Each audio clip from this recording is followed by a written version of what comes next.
Inside the Fantasy Sports Network studios, this is Hot Roster Now, and I'm Ashley Docking. The NBA playoffs are in full swing, and for me, there is no better time of the year. So while the games are exciting, more intense, there are also a few different factors to consider when you make your Hot Roster picks today. Factors like choke ability. Now, I know that term that I just invented sounds as if you're ranking people on a scale of 1 to 10 based on how annoying or idiotic they may be, so you may in fact need to put hands on them. But in fact, it actually refers to the likelihood that this person will crumble under pressure in the playoffs. When you think of underperforming, you certainly think of the Clippers' lack of postseason progress and the Toronto Raptors' Game 1 performances. So let's just start there. The first matchup is DeMar DeRozan as a 2-point favorite over Blake Griffin. The Raptors taking on the Bucks while the Clippers face the Jazz. Now, it's tough because Utah are stingy in the box score, like Chastity Bell tight, but Griffin still managed to lead his team in scoring and collected a healthy amount of rebounds in Game 1. I don't think that Rudy Gobert being out affects Griffin too much, but I do think it opens the floor for the entire Clippers offense and potentially gives Griffin more time to pop shots from the outside, as the Jazz will need to help each other more on the interior. As for DeRozan, he's clearly not gun-shy. 21 field goal attempts in Toronto's Game 1, but shot just 33%, which that's actually good news if you're taking him over Griffin like I am. DeRozan will get to the line. You can rely on 10-plus free throws. His rebounding has come a long way as well, so as long as he avoids turnovers like he did on Saturday, DeRozan's going to cover that 2-point spread.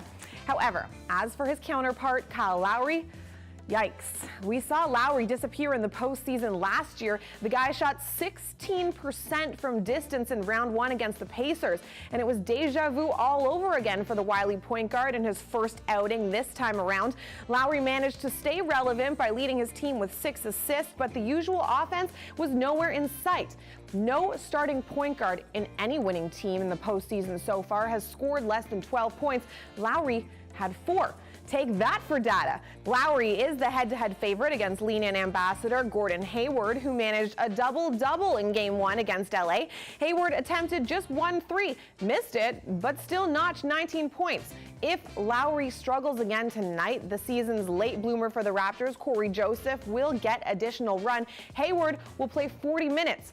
I go Gordon today. Now, let's talk over-under picks, starting with Isaiah Thomas, whose pedigree was on full display in Game 1. Thomas suited up one day after his younger sister passed away, an emotional wreck before the game, but Thomas channeled that emotion into a great individual performance. Playing with a heavy heart can lead to inspired play, and we've seen it time and time again, and I expect to see it one more time tonight. I know 35.5 is an ambitious mark to hit, but if the Celtics want to win this series against the Bulls, it's going to be on the already burdened shoulders of Thomas.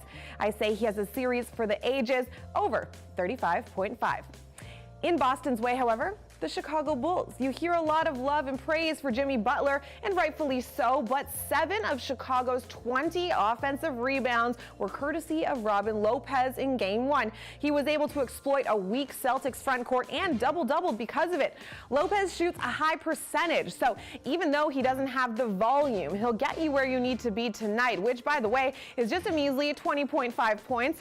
All you really need from him is about 5 field goals, 5 free throws, and average rebounding to get around that mark. So you'll be laughing all the way to the bank if you go Lopez. Now, that's it for me and Hot Roster Now, which, by the way, if it has you saying, what's Hot Roster? You can go to HotRoster.com and check it out. Download the app. It's like no daily fantasy game you've ever played. Now, once you've done that, you can tune in on weekdays at 4:30 p.m. Eastern Time to the Fantasy Sports Network to hear Gary and Thorne and Cam Stewart's expert analysis, which can help you win. You can also catch their show, Hot Roster Today, on Game TV at 6:30 p.m. on weeknights.